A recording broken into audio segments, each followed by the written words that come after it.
All right, here we go. Day two, or day 10.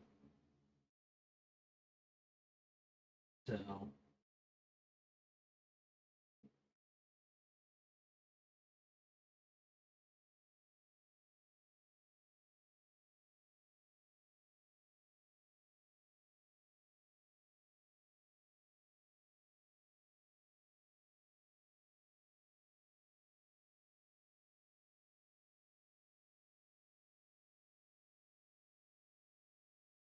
someone already got the answer.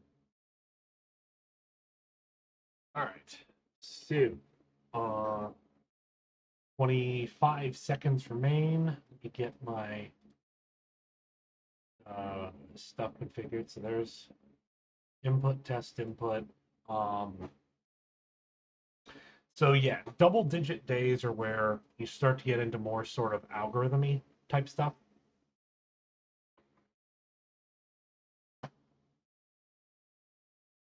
So we'll see how I do.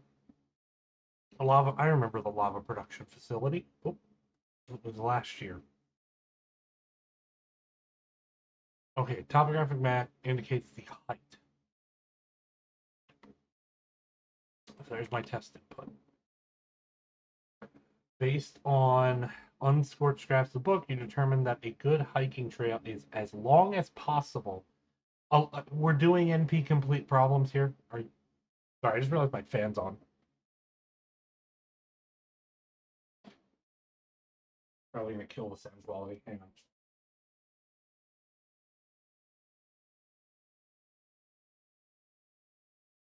So are we seriously doing NP complete problems again? All right. Height at each position using a scale from 0 lowest to 9 highest. For example, so based on unscorched scraps of the book, you determine that a good hiking trail is as long as possible and has even gradual uphill slope. For all practical purposes, this means that a hiking trail is any path that starts at height 0, ends at height 9, and always increases by a height of exactly 1 step. So depth first search, I guess. Hiking trails never include diagonal steps, only up, down, left, right. Okay. Look at the map and you notice the reindeer has helpfully begun to construct a small pile of pencils, markers, blah, blah, blah, blah.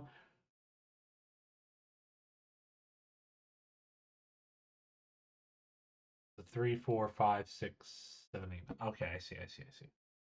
All right. So a trailhead is any position that starts one or more hiking trails. Here, these positions will always have a height 0. Assembling more fragments of pages, you establish that trailhead's score is the number of 9 height positions reachable. It's a depth first search. Okay.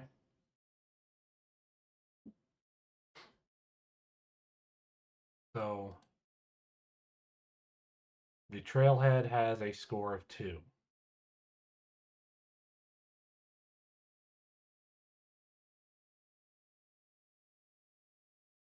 The score of number of 9 height positions. So here the score would be 1. Got it. Here it's 2.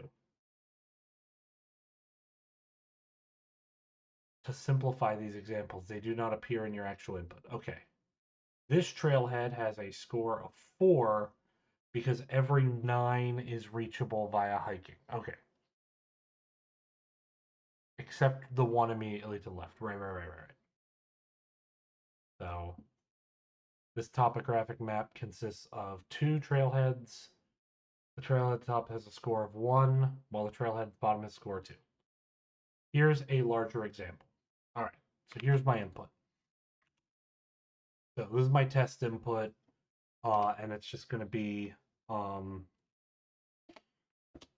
val grid equals, and it's going to be lines dot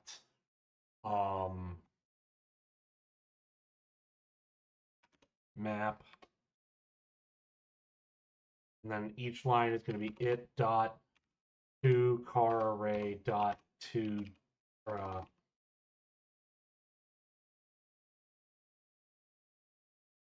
what is it? To int? Oh, yeah, that's right. Dot map. Dot to int.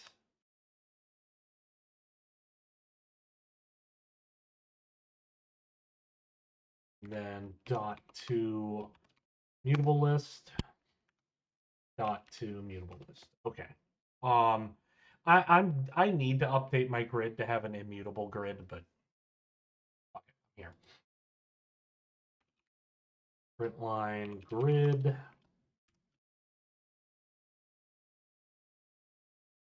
Please don't crash. Building? Okay. Actually, do I need to pull? I don't think I've pulled yet. Okay, that's right. Yeah. Okay, so now I need to get val trailheads equal grid dot um dot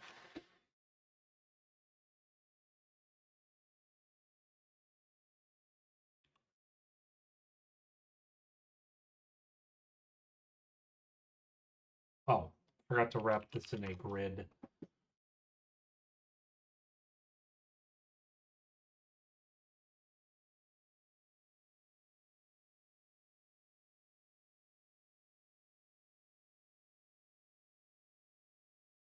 Why is it not importing my grid?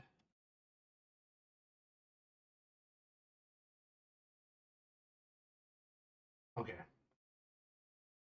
Now dot dot the grid dot yeah, I mean this is just a straightforward depth first search for part one, but for some reason I'm blanking on there it is.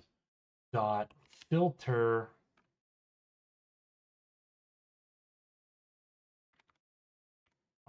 grid dot get coordinate equals 0. Val destinations equal, it's going to be this.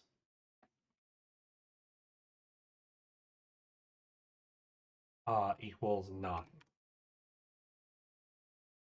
Okay, so now I need to pass in grid, trailheads, and destinations into part one.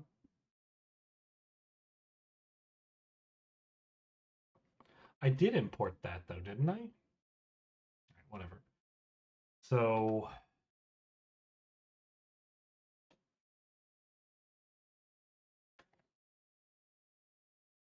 now I just need to keep track of val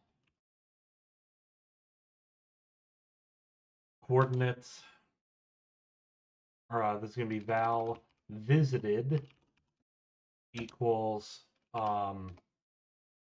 mutable set of grid coordinates.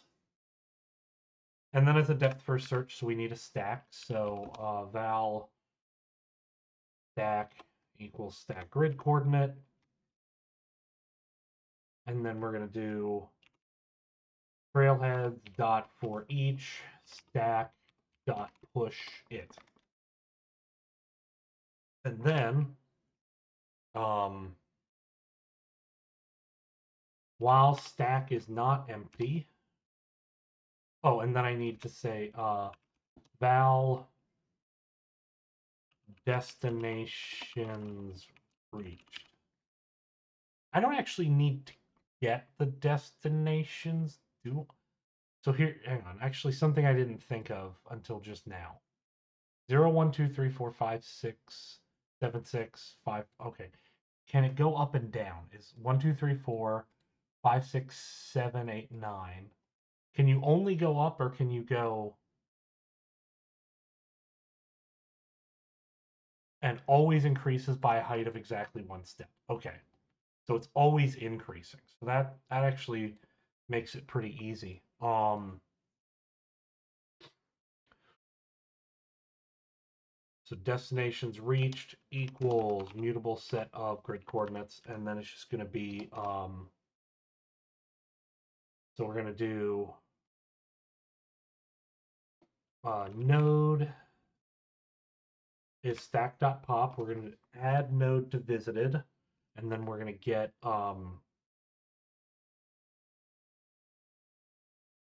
val neighbors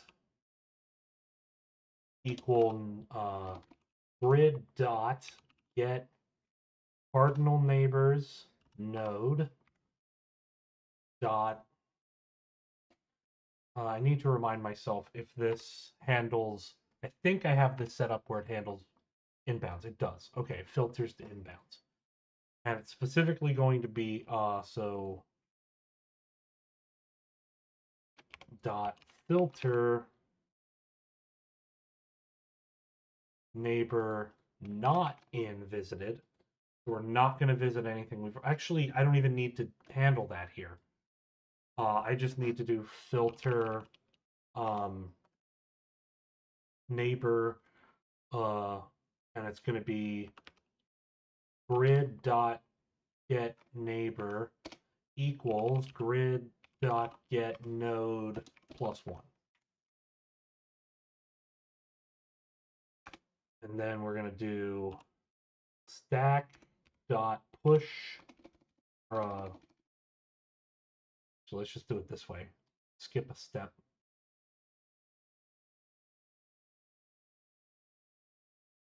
And it's going to be for each neighbor, we're going to do stack dot push neighbor. And then separately, just, hey, if this is the destination, if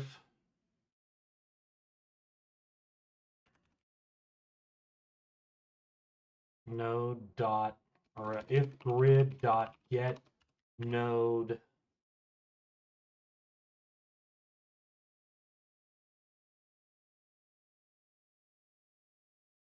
yeah, I'm actually not going to do destinations up here for now.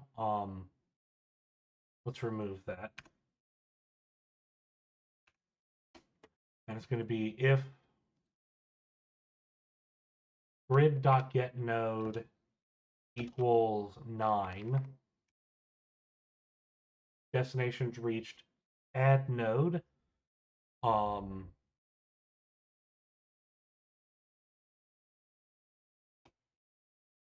then continue.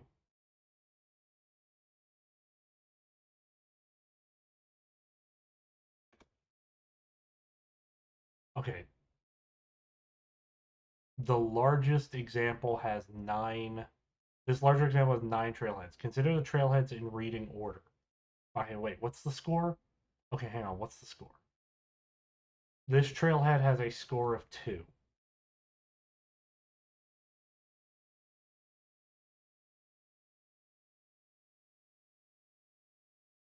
So, okay, so here I have 1, 0. This trailhead has a score of 4 because it can reach 4 nines. So, contains 2 trailheads. The trailhead at the top has a score of 1. Right, because it can only reach this 9. Okay, I see. So I actually don't want to do trailheads for each stack push. Well, I do, but um,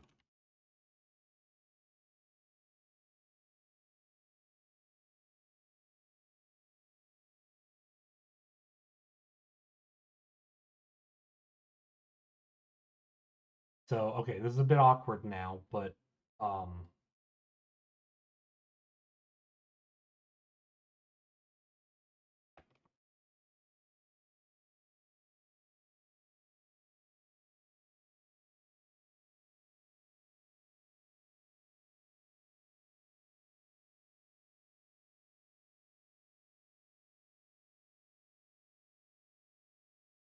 I'm actually gonna turn this into a sum of, and that'll make sense a bit.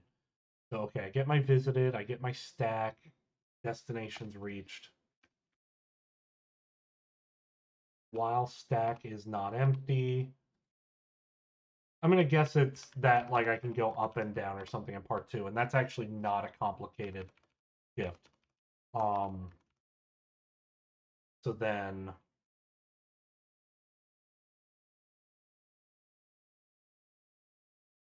and then once the stack is empty, it's just going to be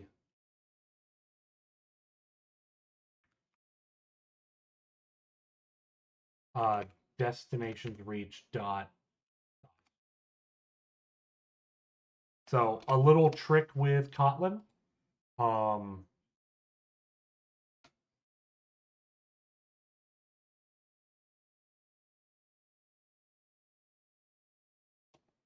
a little trick with Kotlin is that if you have a lambda body, so not just a single statement but a body, the last line, if you just put a value, that's the return value. It's the same as saying return at sum of. That is, I'm not returning from the function here.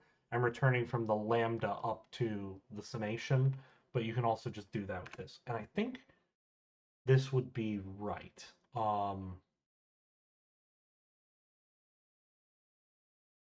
So then let's check. So what is it expecting it to be?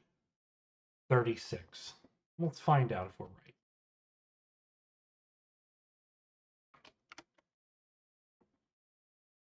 36. Yep. All right. Let's see how big this input is.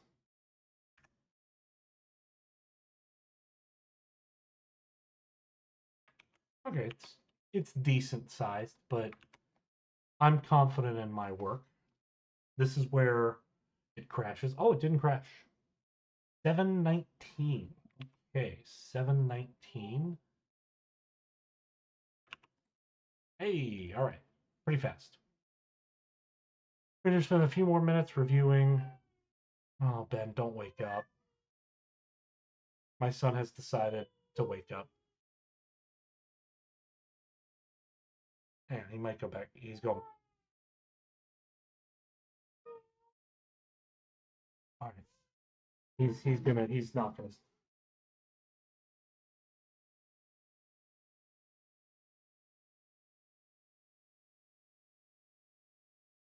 Okay, he fell back asleep. What he does is he really likes he really likes to have a pacifier when he sleeps, but he'll like lose it, and then he can't find it, and he panics.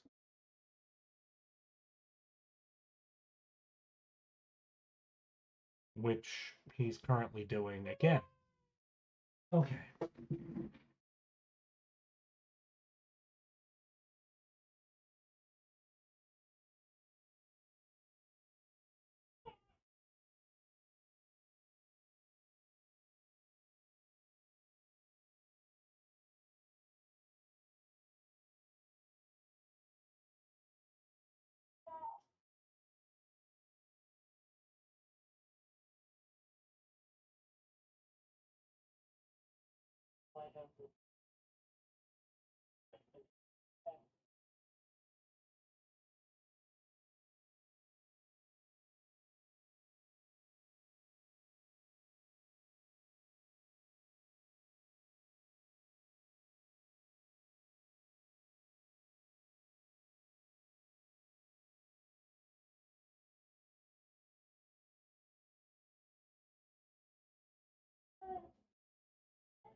Okay, sorry about that.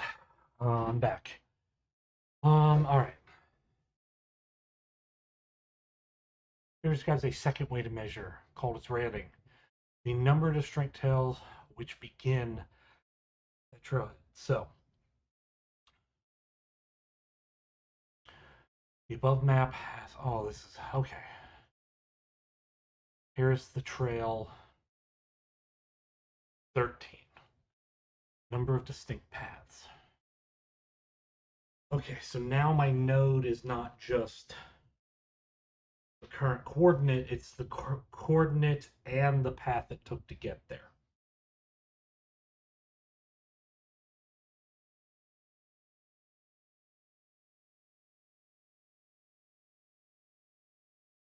'81. Okay.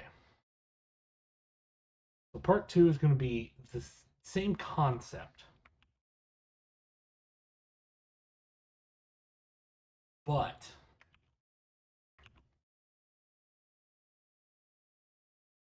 where specifically it's going to vary is that now I'm going to have data class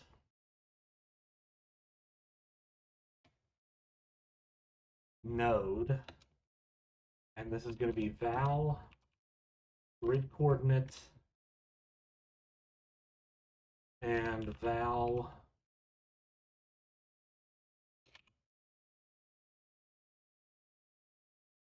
and this is going to be it's ordered, so list grid coordinate, and this is going to be path.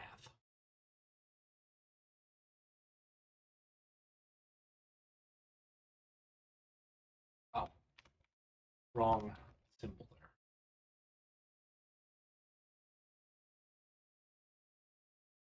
I think that should be enough for uniqueness. And so now I am going to start each trailhead, but very specifically the visited is going to be node.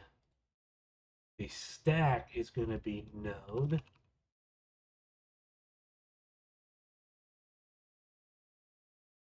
And the destinations reached is going to be node. Okay, and now I'm pushing new, pushing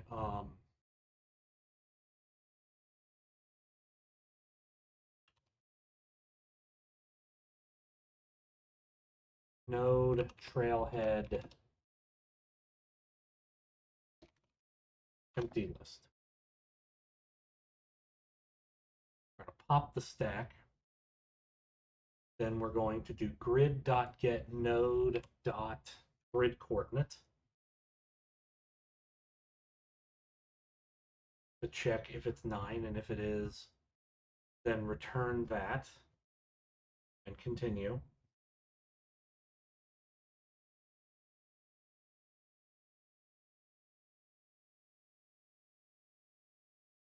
I'm trying to think if it's, I don't think it's actually possible for me to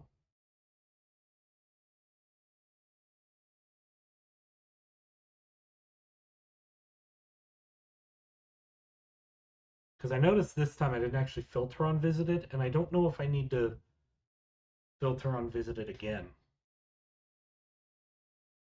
Actually, yeah, I think this is even easier than I'm making it.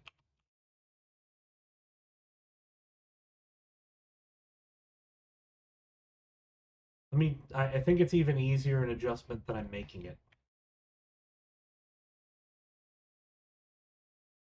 Instead of tracking the nodes as a set, I just um have an int.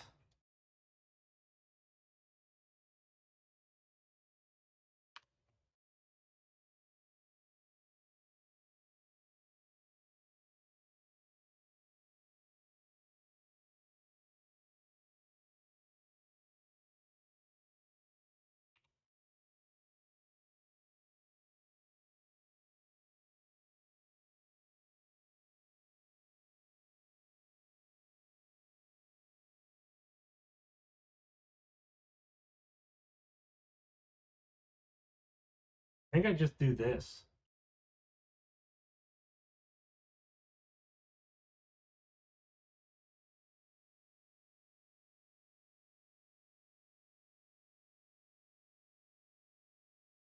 '81, yeah. But it's vastly overthinking it. And so this is actually Significantly easier than yesterday, significantly faster. Probably could have gotten a good time if I wasn't interrupted. Um, but I was. And that happens. That's being a dad. Um, top 3,000 though.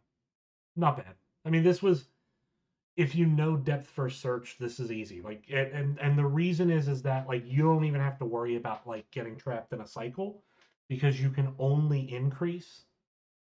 And so like I don't even need this visited in hindsight. Like I just don't need this visited set. It doesn't do anything for me. It's just instinct of I do a depth for search. I need a visited, right? But I don't. Let me make sure those answers are still right.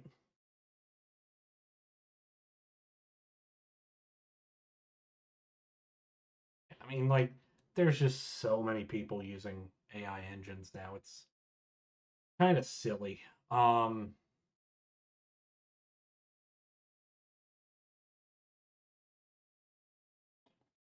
as I just, it's a fucking for fun activity, and people are using fucking LLMs. It just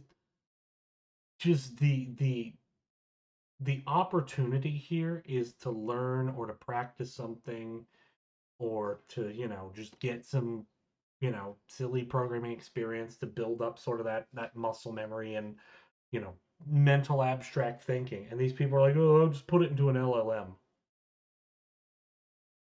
Fucking losers, man, I swear. Who are you impressing?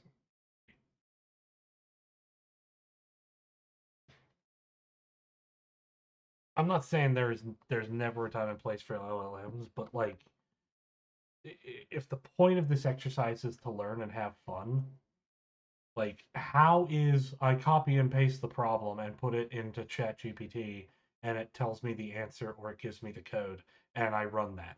How is that fun? How is that engaging? I just don't get it. I don't know.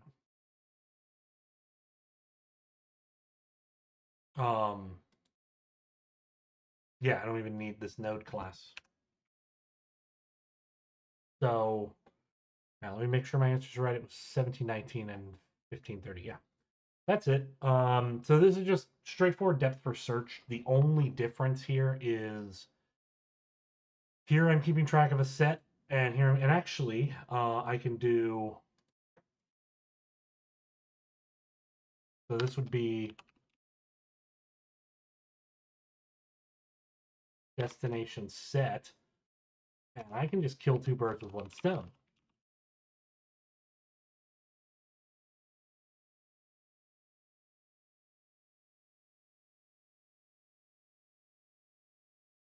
Um, destination list or a destinations count equals 0.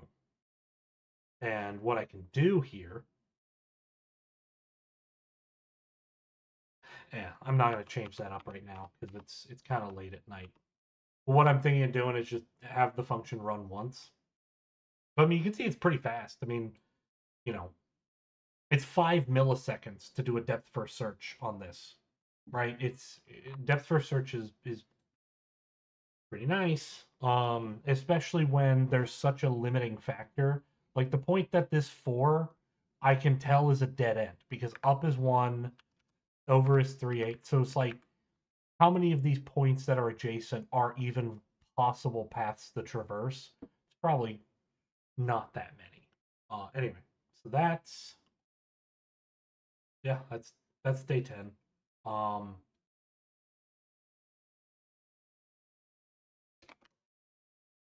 and so I'll just explain depth first search quickly.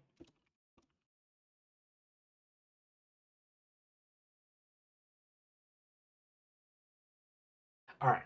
So, and this will be done differently in different circumstances. A depth first search is a pattern to follow. It is not code that you can just copy and paste. Like you always need to think about a few things with the depth first search that I'll highlight. But the basic concept of a depth first search is that you start from one node and you just traverse downward as far as you can, and then kind of backtrack.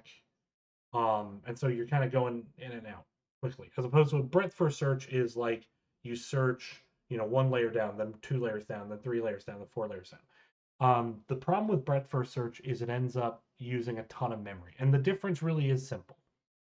If this is a stack, it's a depth first search. If this is a queue, it's a breadth first search. That's because stack is first in, first out. So the thing that you just added is the first thing you're going to search. And a queue is first in, last out. The thing that you just added is going to be the last thing searched. And because of this, you end up with a really long list of items. And even things like a best first search where you use a priority queue, and that's the whole thing. But from there, the basic idea is,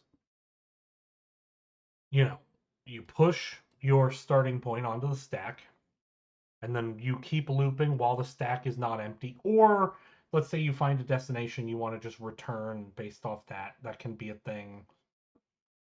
Doesn't really matter here.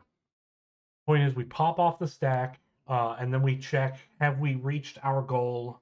And if we have, um, depending on circumstances, you might actually keep searching from like whatever goal you've reached. In this case, I can't go from a 9 to another 9. I have to go, up, and there is no up. So I can just continue, which means don't do this. So if it's not 9, we do the rest of this. If it's not our goal, and the rest is just get the neighbors, which in this case, for any one coordinate, that neighbor, so like this 7, the neighbors are up, which is 4, down, which is 1, 6, and 8.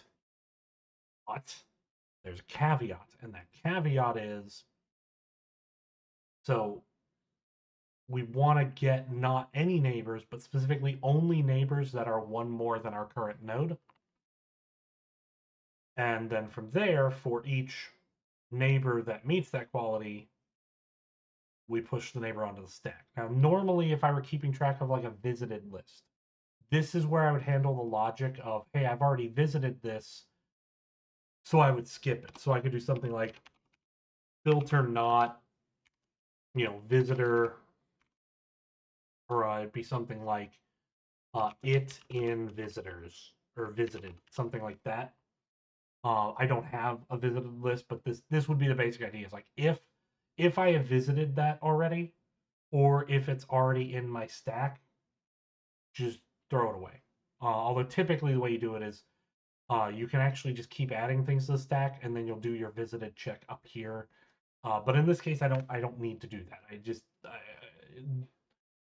With this particular approach, I don't think it benefits me at all.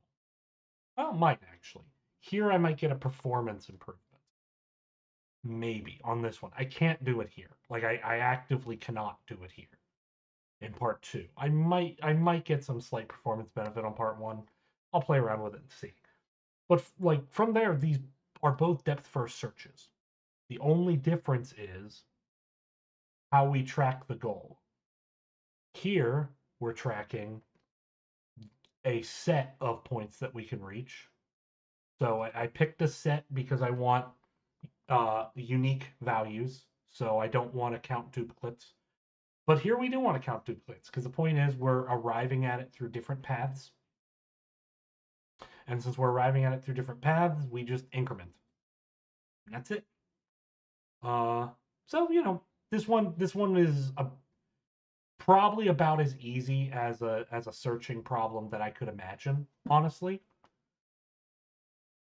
this is probably about as easy as like a depth first search thing that you could have. But that's not a complaint by any means. So, pretty straightforward, simple day. Uh, for those who have followed along, day 9 yesterday was actually hard. Like day 9 yesterday is actually like a tricky problem. But and this is where I feel like I should show something. So first, I made a number of improvements yesterday. So I'm going to pull up day 9 now, which was yesterday. I'm going to look at part 2 in particular. So day 9.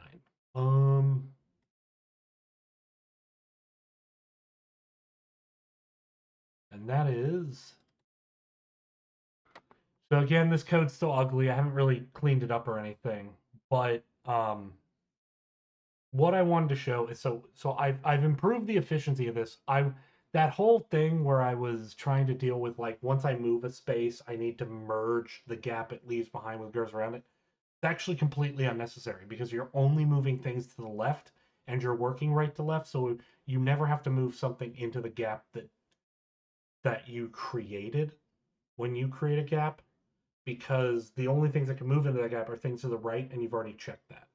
So I removed a lot of code, kept a lot of code. Also removed the array in part two, and I'm getting some pretty good performance here. So if I run this, my part two is now only taking about 25 milliseconds. Yesterday, it was taking about a second and a half. So hey, performance gains. And a big performance gain of that was when I was merging gaps and I had to remove the size one gaps.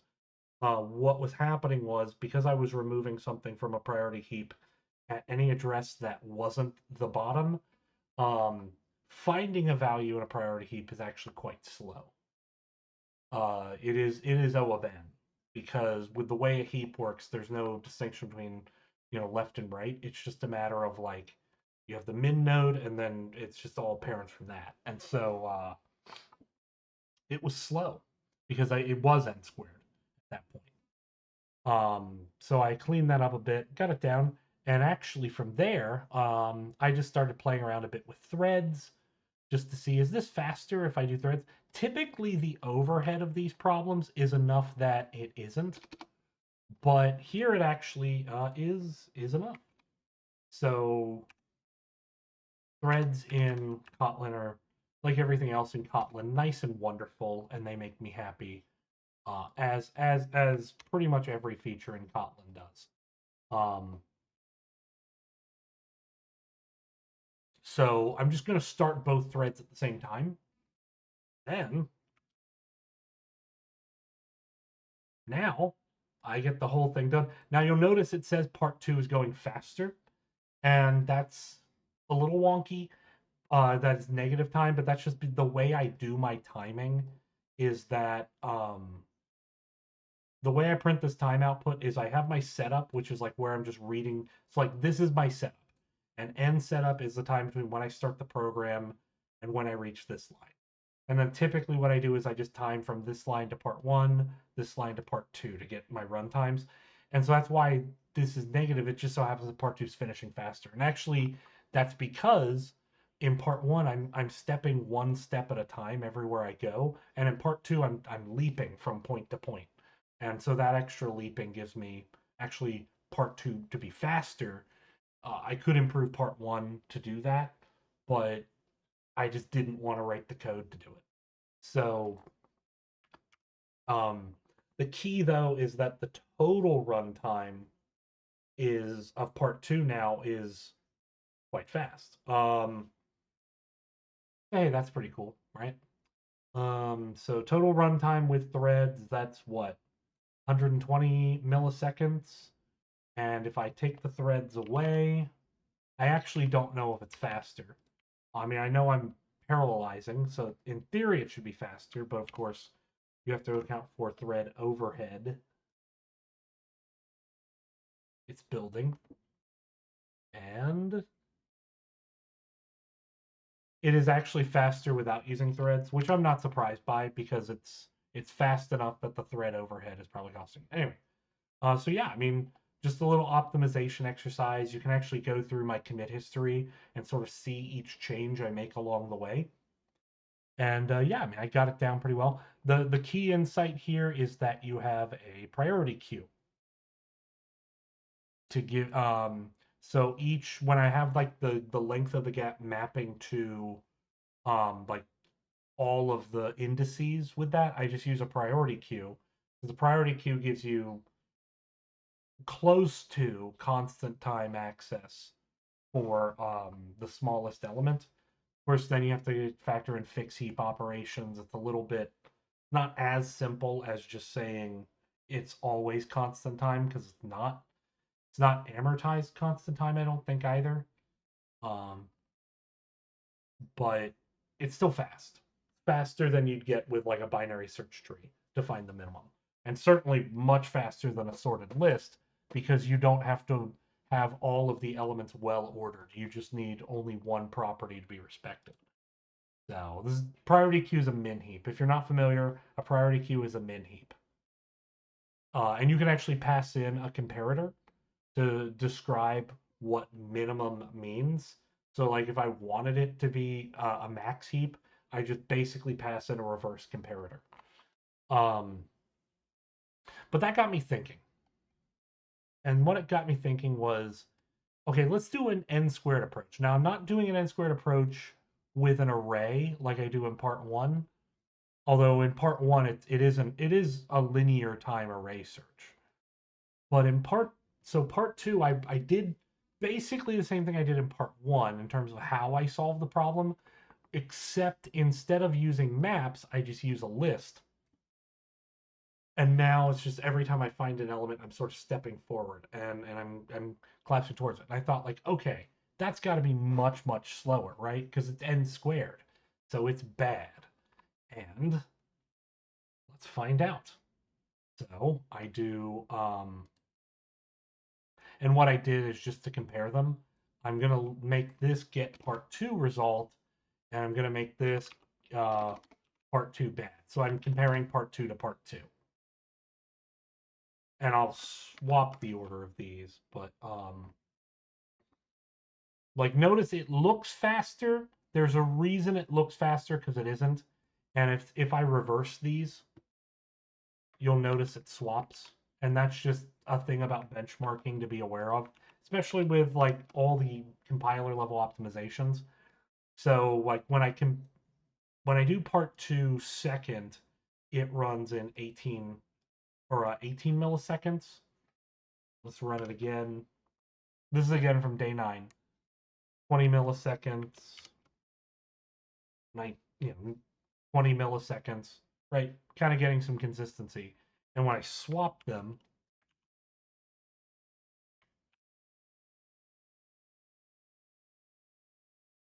31 milliseconds, 30 milliseconds. I crashed it, but you can get the gist of it. So, sorry, I crashed my IntelliJ. Um, but hey, it didn't crash during the coding. Yeah, I'm gonna downgrade IntelliJ when I can to 2023 because this 2024 build is just not stable.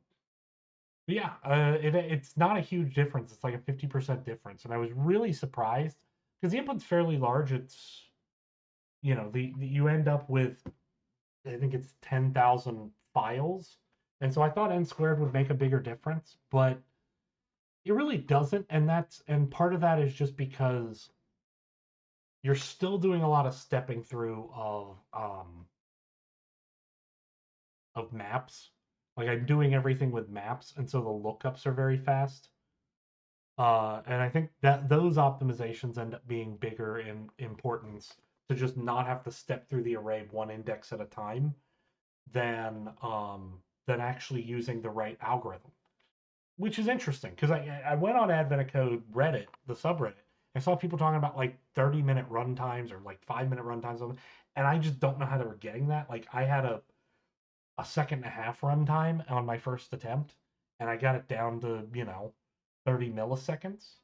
Like I don't know. I'm not saying I'm that good. I just like it tripped me up. Then again, they might be using Python. Maybe that's the problem. All right, take care, everyone. Day 10 in the books. We got 20 stars. Look him. Let's look at these stars. So twinkly.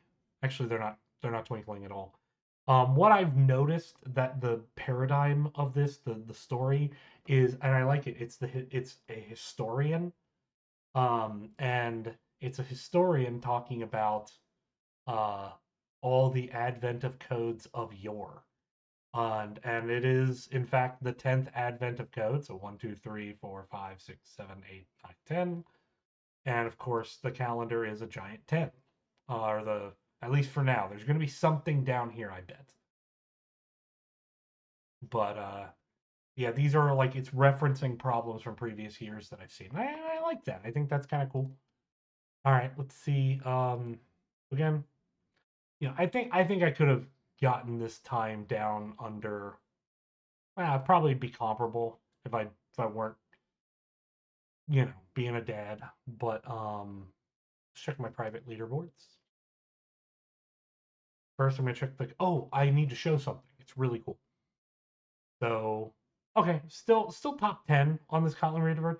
I'm still beating the guy who does the Kotlin daily walkthroughs. So, JetBrains has been doing YouTube videos, and the guy who's doing the YouTube videos is Sebastian.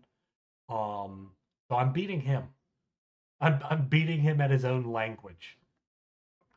I love Kotlin though. Kotlin is just just so good. And then let's see if anyone else is up doing this. Okay, no one's up doing it. They have lives. But Sheriff, I'm berated Sheriff, so hopefully he'll start trying to participate again. Um,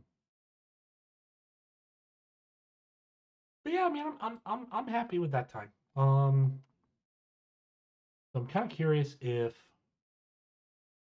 because I've seen the guy who's at the top of our Kotlin leaderboard. I've seen him up a few times. Yeah, like 16 seconds. Come on. I will actually say that like this is real. This might be realistic. Some of these because there's some people who can just rote memorize write a diff for search very quickly. Like they don't think about it; it just flows. Or they might even have like a DFS module that just takes in functions and they do that. So some of these, I'm not saying they're all cheating, but by any means. But let me show you. So I got Kotlin stuff. Here, we're gonna go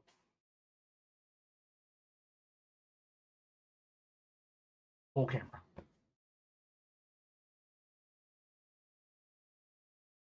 I got where did my shirt go?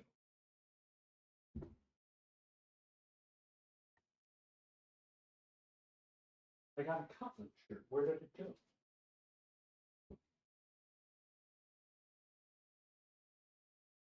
Okay, well first, oh there it is. Okay, first, this is Cody. Cody is the Kotlin mascot. So, um, I realize that's I can't remember if my camera is mirrored. It's not mirrored. So yeah. K for Kotlin, but this is Cody. So this is going in my office. And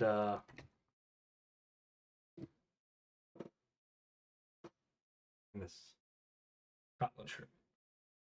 I like the language. I think it's a great language. I do. I think it has all the ease and benefits of being able to write very Java-like code, and it just is so flexible though. Like it's it gets described this way and it's very accurate. It's Java without all the Java. So me and Cody, we're cool. Cody and I, we're friends. So yeah. Thanks for watching. Take care.